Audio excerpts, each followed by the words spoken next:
Qu'est-ce qui se passe? Parce qu'avant, on le dit clair, on ne va pas se voir la face. Hein, quand nous étions avec notre président, que je salue, Kaka, l'ex-président de la République démocratique du Congo, montant Bazara Penzati. Maintenant, Kaka, notre président, son excellence, Félix Antoine Tshisekedi, est au pouvoir, on a remarqué tout est belé attribué à Bakomi Awa, Kaka Bango na Bango Bamota. Et puis, chose grave, s'impose à Rananzela.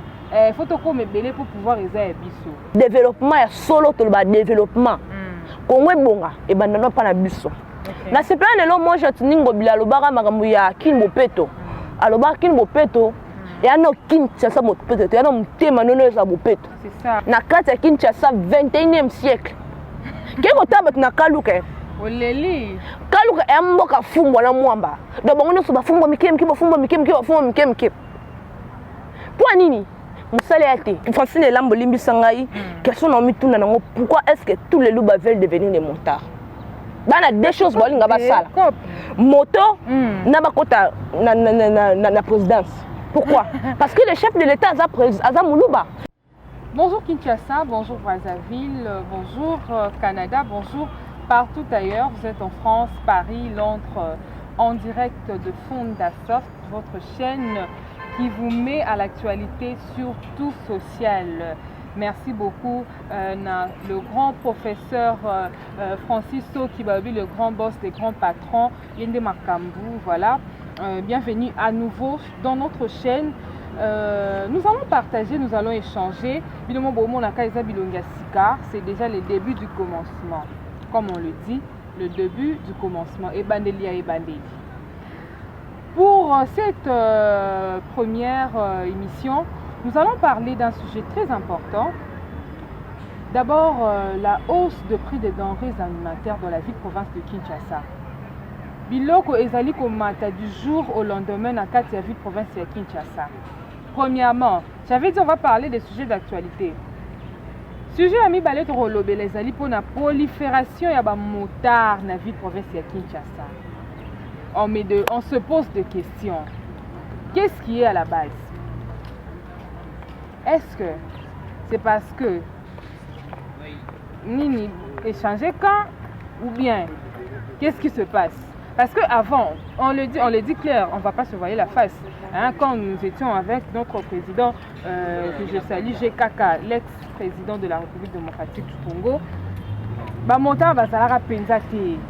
Maintenant, Kaka, notre président, son excellence, Félix Antoine Tshisekedi, est au pouvoir, on a remarqué tout est belé attribué à Bakomi Awa, Kaka Bango na Bango Bamota. Et puis, chose grave, s'impose à Rananzela. Il faut que me belé pour pouvoir réaliser biso. Maintenant, la prolifération est motarwana. Et ça a des conséquences. Et ça a des effets secondaires qui vont apporter dans la population. Aujourd'hui, on remarque que l'embouteillage est par-ci, par-là. Je ne vais pas répondre à toutes ces questions parce que dans un amoureux de la plateau, je suis avec ma consoeur avec qui nous allons essayer de changer sur ces deux sujets d'actualité où ils ont bougé pénatuellement la ville province à Kinshasa et puis ça nous fait très mal. Comme on a été au lam qui l'est, au sommet pas 200, le butin au lam capistolet 250, suite aux la casse comme à 400. Ça fait très mal. Parce que les parents ils en a dimension à bout. Si on se met à 250, il faut au moins 5. Parce que 5 ça va déjà dans des 750 francs. Oh mon a. Ça me dit qu'il tchabo, comme on attend déjà au bouffer déjà autant. So jusqu'au moment où ils ont 5. Bah on a fait 5. Donc tu sens que la famille, donc c'est compliqué. Ça fait vraiment très mal. Moi je peux avoir la possibilité d'en avoir. Parce que on a la possibilité aux gens de vivre comment? Sans plus tarder, Abed Babi le grand caméraman, il a filmé au télé, ma femme d'arrêter pour vivre au vent des abats fainéants. Il est tellement courageux. Son rose vraiment large. Naya m'a déjà invité sur ces plateaux. Maman le condologie, babi week-end de Makambo, sans toujours relax. Ndetsina film. Merci beaucoup Francine Elambo qui te déjà n'engena annoncé na abonné na biso nyonso ya Fondasoft donc na tondi bino pour na numéro ya liboso oyo boye malamu na pesa message ya kofungana ya concentré. Abonnez-vous massivement et pas ya Fondasoft où il y a les grands prêtres, hein, l'empereur, le professeur Francis Soki. Papa monté maman là mon bien qui papa social Nzambe ya monogramme. Donc Babi on est là changer GR et western à monnaie. Voilà. Nous allons passer rapidement. Maman, nous avons deux sujets que nous allons traiter très rapidement. Où mais elle a besoin de tout. Abel qui te un chrono 20 tokati. Voilà. Pour commencer, j'ai le chemin de le dire. Bah, oh, c'est bloqué. Il y a pour lire les pour matin du jour au lendemain. On se pose des questions. Qu'est-ce qui est à la base de cette dernière maman? Mais quand on peut ça, quand on remarque, apparemment, le dollar est stable. Hein? Apparemment, je ne sais pas. Mais jusque-là, tout doit changer car on a 21, si je ne m'abuse pas. Mais qu'est-ce qui fait en sorte que les lolipemati, on peut dire quoi? Quel est le problème exactement? Francine Elambo Kito, merci pour la motuna na yo za penza motuya. Il fallait Seigneur ko eba été biso to ba petit peuple. OK. Tant problème ya na mboka batu bazaka toucher, batu ba mona passe ya biso pourquoi parce que tout soit déjà ba salaire moyen misère. OK. Banda ko biso ba papa biso bazaka c'est pas plus de $200. C'est très rare. Surtout pour les fonctionnaires, surtout pour les je sais de quoi je parle. Alors, ce qui problème est ça, tu auras touché ma casse. Quand trop na quantité, je vais commencer par nous-mêmes. Par nous-mêmes, pourquoi? Parce que bisonde, tu as mis à ma bé. Tu as dit que yiba. Au moins détournement de fonds, vol. Rétro oh facha betara pour la vitale rétro nini wana oh le bien biso petit peuple toi mi yibi toi vrai mi yibi Francine. OK pour nous répondre on peut cet exemple moko crédit ne battre à crédit à $10 on a 1050 unités na 1050 unités on a sauté qui na crédit à 2000 francs aux 20 000, aux 1000 francs du colo, c'est-à-dire aux un bénéfice. Si on a 2200, aux 20 000 francs, au lieu de 1000 francs, aux 2000 du colo, c'est-à-dire aux un bénéfice. Mais tu peux t'imaginer, au cas où crédit normal, au téquina normal, 2200, aux un bénéfice. Même Congolais, t'es même yibinam t'es à ma baie. A-t-il crédit na 2500. Pourquoi? Parce que Esengeli a gagné plus. Tant que vous avez crédit, vous avez crédit à bénéfice à Mouké. La logique, il y a 2000 francs, on a gagné bénéfice à 1000 francs. La logique, il y a 2200, on a gagné bénéfice il y a plus de 2000 francs. Mais au Tiki, au TK, 2500 francs. Tu vois là où il y a les problèmes. Okay. Congolais nyonso à Mouyibi. Donc si on comprend bien, et le réseau ça la bonne raison plutôt que gauche, la méchanceté pardon de la population congolaise. On veut plus gagner plus hein maman. Au moins à Montelo, au moins $5. T'es quand t'as moins $7, soit $8, mais au moins $15, $20, parfois même $30. Ça fait très mal. Ça fait très mal pour voir que nous sommes bandaka na biso moko. Mais ba tout so ba lo ba keo et ça ba monter ba zo sombarande biloko cher maman. OK. Biloko za au matin, non ba l'autre fois j'ai envoyé une petite fille à qui kosombelanga ba béni hein ba mikate.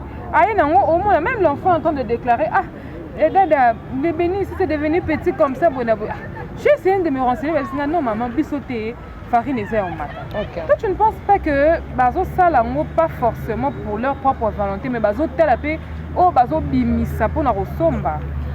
Francine Elambo, il y a un autre loba. Tant qu'on ça il faut être rassuré. Il faut être complet, il faut être prudent. OK. Elle a payé crédit à $10, crédit de soi et un bénéfice. OK.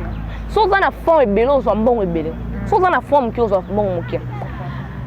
quand on lobby mikate zara 200 mekiti okoki ko imaginer transport il y aura 700 francs il y aura 700 francs mais 700 francs il y aura 700 francs il y aura 13 heures. Oh, donc ça heure non. Ça heure non. OK. Bah ça le système il y a même esprit. OK. Donc on a encore changé ton encore de transport na 7 heures. Biso nyonso transport 7 heures to tient 2000 francs. Ce qu'on peut lo baba to ba maiti transport. Ils ont conduit. Les sika to wuti to ya biso mo. Et cause à biso mo mais so suivi zali. C'est ça les problèmes. Les problèmes c'est quoi Francine Elam? Na makambu ya os. Ya mbongo, oui, les autorités bana na part de responsabilité, mais moi je condamne beaucoup plus la population. Mais sans ce lugambon, sans te tekaka to tekaka no tekipo tekilo mo bobeti ko pobe loko na boy na somengo $10 mais na niveau ça faut que 50. Na luki moi yuma mo boy na bouakele mo ne loko ya $50 abimsi te mo 35. Tu vois je bénéficie. Maintenant, tant où des gens na un chambre na wenzi mo boy biloko ko mata. Ba biloko ane mata par rapport à ba taxe. Parce que si tu as une logique, il faut que tu aies un hôtel de ville, tu as un hôtel à la taxe, tu as un vendeur, tu as exportation, tout ça. Et si on veut suivre cette logique, tu vas noter, tu vas lier. L'essentiel est que tout le monde se bénéficie, se sent à l'aise. Ils ont monté au Teka, ils ont monté au Somba, ils ont monté au Tinda, na Libanda, dans le sens où il faut respecter les gens. Francine, elles ont mauvaise foi à moutou. D'abord, on a sombana en gros. Bah sombana bon on peut primordier bon. Je ne sais pas trop on a tes câbles on y a sauté. Par exemple, yo tes câbles ici, tu vois un peu là tu robes qui toko pour vous dire qu'elles vendent ces jolies robes. Au tes robe na yo. Tant on tes qu'on a $25. Moi on a sombi pendant la sauté maman mon des aboué tout ça là que on a non sombelé belé et puis non revendre. Mais tu l'as attend à 23. Yo tes qu'on 25. Na 23 wana si on a 23, nous avons $2 de plus. Mais on a 27, on a 28, on a 40. Tu imagines là où il y a les problèmes. D'abord, au-delà de tout, quand on a un terme, on dit développement, il y a solo tout le développement. Quand on est bon, et ben non pas la bus. Na c'est plein de moi je te ningo bila lobara magamu ya kinbo peto. Aloba kinbo peto. Et à nos kin ça mo peto. Et à nos tema nono ça bo peto. C'est ça. So mo tema no bo peto. Po ndeti nga na abo to na gombe tam panji kuno mona fulu et tondi de feba yo zongwa mais batiki ngo tondi e bando sopana soki to ri mti ya malamu so to zaki bien mutu mo déjà fulu tondi bo oya boka souté alors le place les avis de sainini tabani muso avis de kuda abo mais oya boka ka bido a pourquoi parce que nous-mêmes on n'est pas lavé. OK.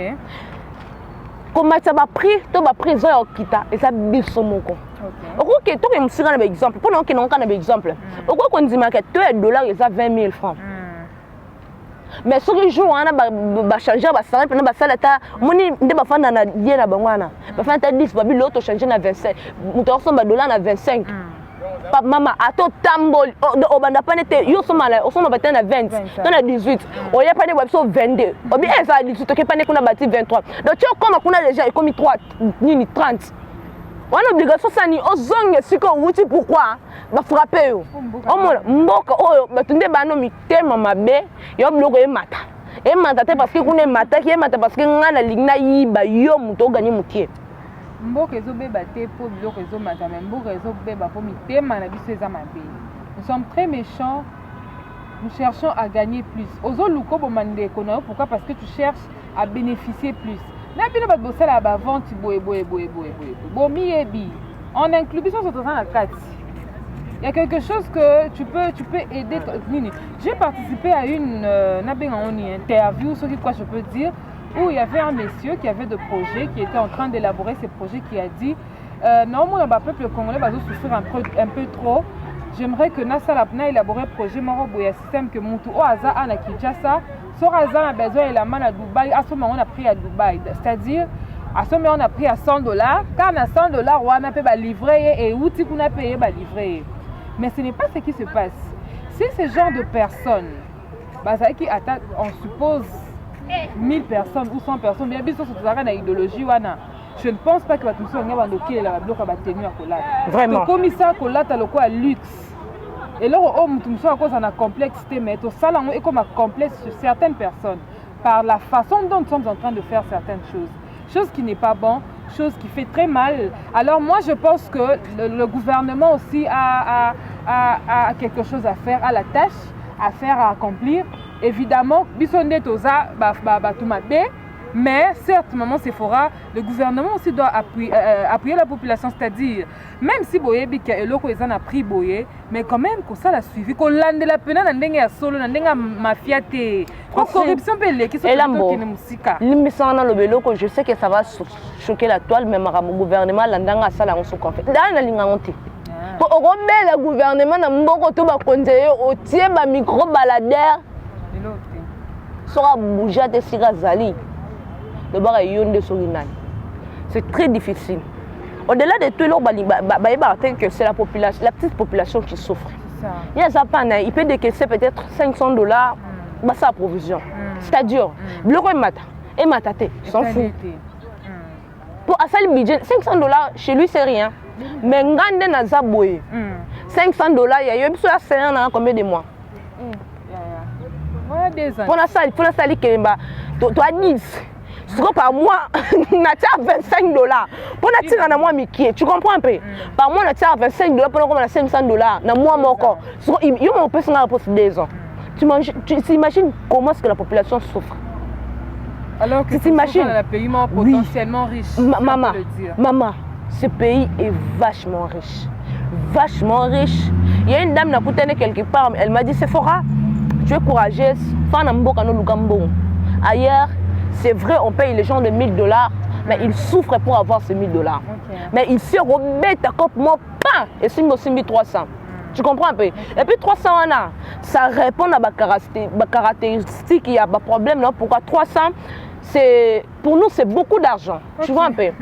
Donc, biloko, et sengeli, oui, on n'a pas de responsabilité à mon nene, s'il faudrait le dire, revoir Penza. Ordonnance la makambo oyo ba prix d'achat na prix de vente na mboka oyo. Le mal avec nous c'est quoi? Nous donnons quelque chose na bakondina biso biso ko te pour so ta peuple mukim. Na bakondina so c'est quoi? Nous faisons quelque chose mais tout ça la suivité. C'est ça. Mais to lo bande za boye miloko ekiti $. Dollar tu zana combien? 9200. 9200, donc comme il a 12 000, 12 000, 16 000, 16 000, 18 000, 18 000, 20 000 francs. Ah! Mais 20 000 francs, en réalité, tu risques de rien faire avec. Maman, il y a $100, dépasser à $20, moi, on 86 à la minute. Chose qui fait très mal. Je n'ai jamais, bon, je ne sais pas, je ne peux pas dire que je n'ai jamais vu parce que je ne suis pas trop, non, il y a pas de truc là, mais quand même, Koyo Katan a rumeur que député Moko a sali proposition à loi sur fixation, par exemple, il y a Babilo qui a denrées alimentaires non na yo kangote. Francine Lambo nando. C'est plus rapide. Nando le kana mkute na faze moko lobi ah mboko bateka ngo. Et panzeb sont tous en bon. Non, je ne suis pas pour ça. Excusez-moi. Ne soyez pas choqués. Mais c'est pour ce genre de choses que Batoualo mboko bateka ngo. Les gens travaillent pour leur intérêt. Maman, alors que le baba lande na makambo ba pris na mboko pendant que yi ana tina na binoté. Mais c'est ça. Ils s'en foutent. Respect na président de la République, na toura salaki na kaluka, akenda ko mona des populations za ko vivre. Na kati ya Kinshasa 21e siècle. Keko tabat na kaluka. Oleli. Kaluka emboka fumbwa na mwamba. Do bango so ba fumbwa mikem ki ba fumbwa mikem ki ba fumbwa mikem ki. Pour nini? Moussale a été. Il y a sujet, mais ça fait partie. Moussale a été. On l'a yiba. Asani. Atera. Le monde va me faire une message. Ana mo fumbo ne mo boite ka 1000 francs. Et bon on soit fumbo 1000 francs ouais. Les gens souffrent dans ces pays. Les gens suivi souffrent. Les gens souffrent. Suivi exact. Les gens souffrent. Ça fait très mal. Ça fait vraiment très mal. Ce sont des choses que notre gouvernement doit s'imposer. Notre gouvernement doit faire quelque chose de très nécessaire pour permettre à la population de survivre. En tout cas, la population est en train de souffrir. Parfois, vous avez masara, tu as kate, robe, tu as kate, tu as kembara, surtout dans le métier, tu as kembara fort, tu kembaka. Mais on se bat, on se dit c'est notre pays, on doit se battre, on doit parler on doit s'exprimer parce qu'il y a de ceux qui sont trop occupés. Il y a des blocs qui sont à la loupe. Encore glisser pour continuer l'actualité, tu vois que la personne, il aura non, on doit arranger. Donc voilà un peu. Pour aller plus rapidement, nous allons conclure le sujet Oyo. Il y a prolifération, il y a motard dans la ville province à Kinshasa. Hey!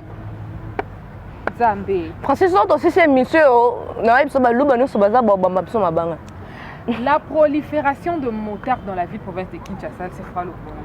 Avant na bandana ol bama na ol baso na 6e mission ba lubana so baza ba bamba biso mabanga betwa boye bana betu bwanso bwa mukasai lekela wewa wani ena batetela ono tetela tema fumbe Francine Lambo obi Congo yo yana ba problème belé moko yana ba problème beso tona no sitango tobela te yeso ye azui bato ekeyo lobaka makambo ya Congo satana ye asali gouvernement na ye yoza olobaka makambo ya Congo. Tu sais ce qui tue les Congolais? Faire tout ce que les autres font. Délicat. Ba mota ba comme belé point nini. Ya liboso ya ba probabilité misali ya te na mboka. Misali ya te. Ben intellectuel ba belé na mboko. Moni mboko ba batanga atana ndenga ba aventure atana ndenga ba classe na biso na ba niveau boloba wana mais il y a beaucoup des intellectuels. Je vous rassure. Donc ce tobiton no ça pena étude des cas il y a intellectuels sur 100% toi 98 autre tanga ba classe. 2% na 1% ba no ba fazer ba parents ba kufa pourcentage mo ronde ça ba no ba ndoki moni ndoki ana conscience té. Dans ça mamuka italien étape ah bon ba bisaka. Na ba intellectuel wana na 98 na 98 wana 68 ba koma ba kuluna est-ce que bike ba kuluna ba komi bunda akata ka mutu richette po batinda kende kanya makasi ça que nous salaire. Tu peux t'imaginer? Donc kuluna komi bunda na bingande na bo funa 4 afin de na ba no réfléchir funa 4 mutu na ke kanya makasi. Pourquoi il y a pas de travail? Alors toi ça les ati Nathalie le mois par jour, on a 30 000 francs. Et là, on a enquêté. Enquêté. Et puis, formation, c'est rien. Il suffit d'un caméra, un moto, un moto, on gagne temps. Et le réseau Bomalisous, la probabilité non peut ça. Pardon, quand on a la frontière, ceux qui banni ba benga on. Mutamboka pardon tirana mboka, batakin botirana kin. Mais faut qu'on a kin à tout le monde na boy. Mais chaque année, chaque année, Balouba. Je ne suis pas contre vous, je n'incite pas les gens à la haine, mais je dis toujours cette chose. Si tout le monde est tout le monde, personne ne sera rien. Alors, et puis, maman, si tu circules, dès que tu même boulevard, chose grave, na boulevard, tu vas vivre en embouteillage. Yokotobi, so des moutons. Montard, on m'a so des moutons, na lela. Quand c'est na lela, binzambe, oh mboka nini. Oh mboka nini, so des moutons. Bandeko. Ah, ngai nzambe na ngai nzambe. So des moutons. Que mato luka nini. Elango. Oza garder. Ana casque te. Et l'oro te makolongulu. Client memi alati casque te. A matina. Machine sur beti chaki chan. Jésus. Suite tes andeni. So des moutons. Moko yo. Donc on a souri so zoité. Donc on a bisaka to Hollanda. Attends toi préparer to Hollanda. Non. C'est très mal. Todo c'est cas, c'est mal. Seigneur, c'est pas possible. Yo moteur au sana sapato na makolo. Mais tu te permets de risquer ta vie. Moi je me pose des questions. On dirait même ça bon que bana des vies. Pourquoi banga até?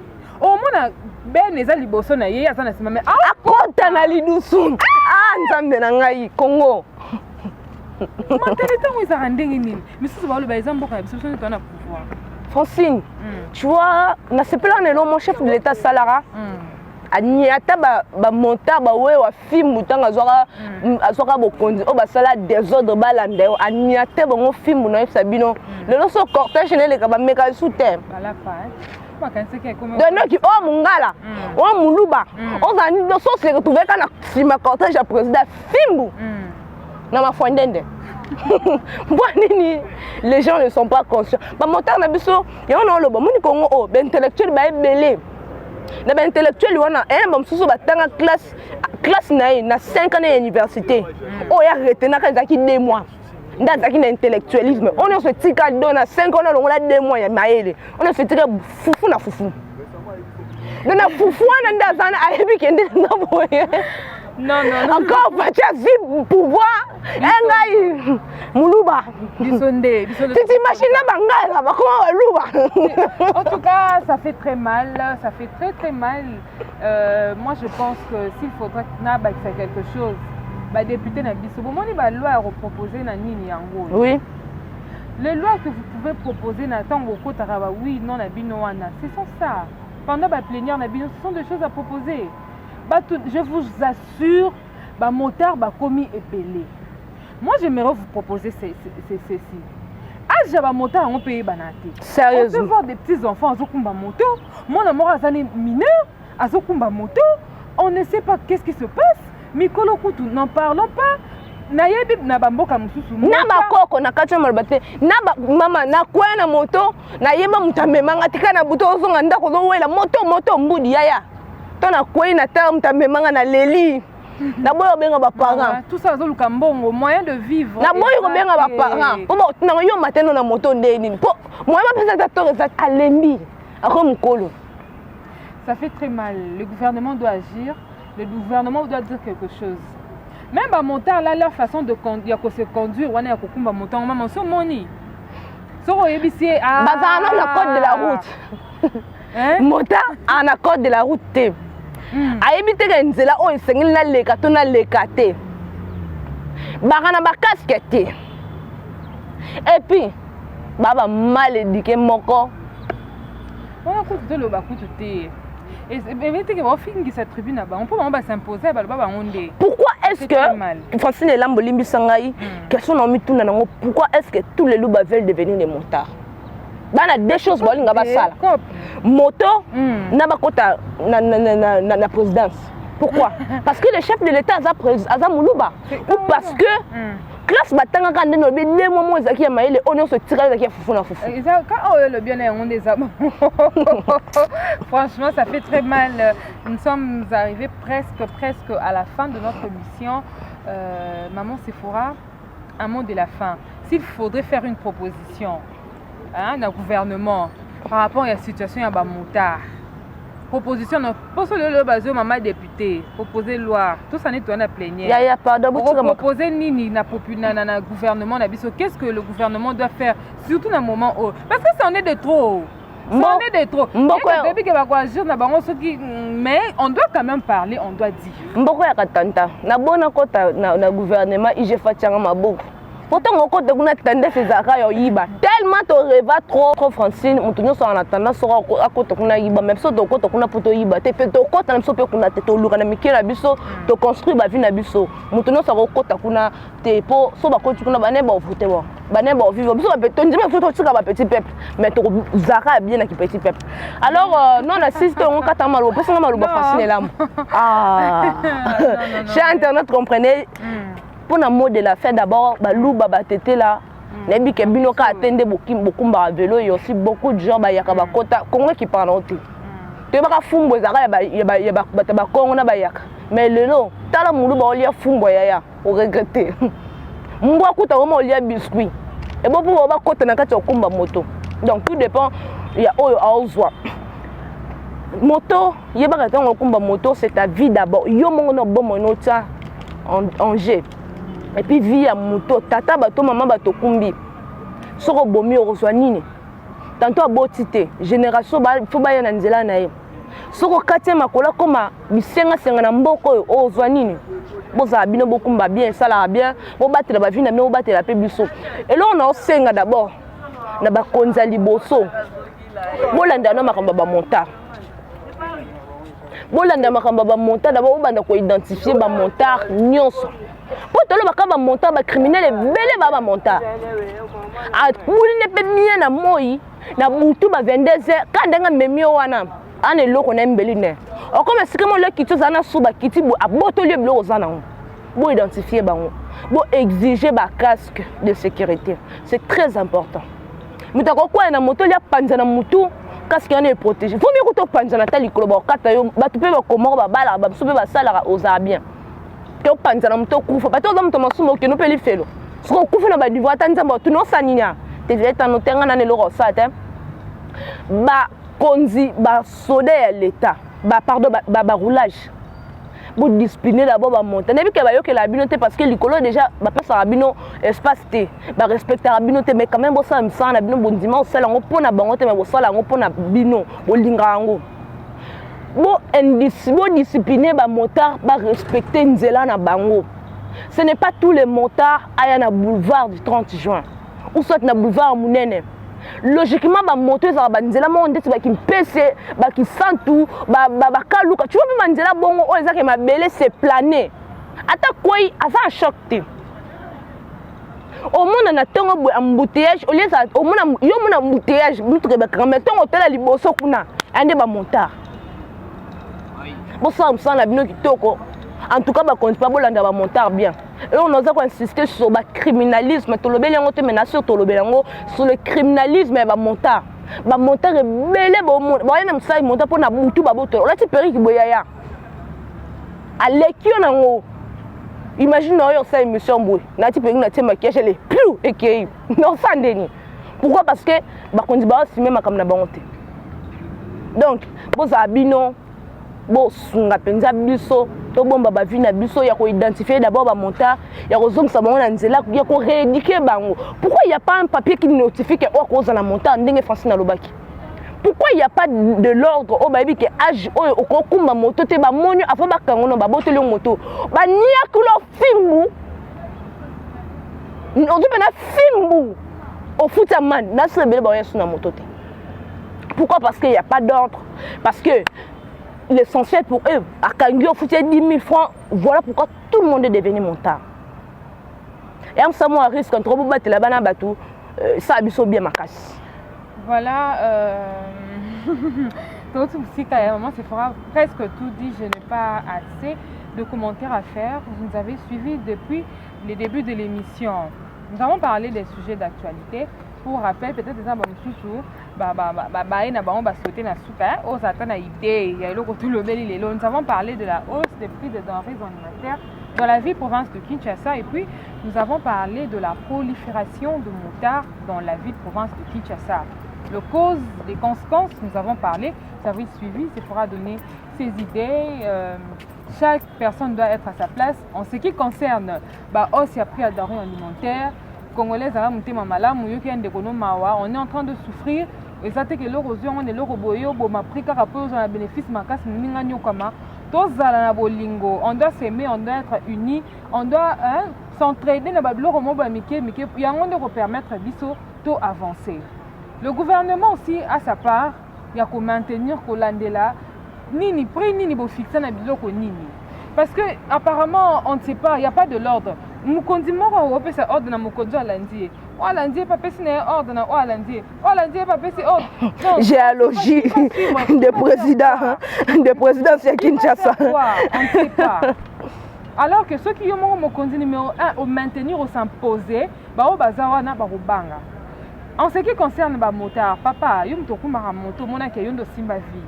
Ok, tant mieux. Mais tant beaucoup marabosa na conscience pour mona ke ba bakenda bazonga lisute. Les députés, vous êtes là, dans le Parlement, dans la plénière, vous êtes là, pour Lukaka, $500. Voilà aussi de lois à proposer, qui sont très nécessaires, qui coûtent la vie de certaines personnes. La futilité, on n'en a pas besoin. On a besoin d'évoluer. Pour ça, comme à un niveau, prenons conscience. Donc voilà, merci à Abed Kitenge, si je n'ai pas oublié, c'est ça le nom, le grand caméraman. Babi a tellement Babi mobala munene na kata mibala miki molai. Ya pembe. Ya mwindu na kata mibala pembe. Voilà. Merci beaucoup à nos abonnés. Comme maman Sefra l'avait dit, nous sommes désormais ici. Abonnez-vous massivement, partagez, likez. Quant à moi, je vous dis au revoir.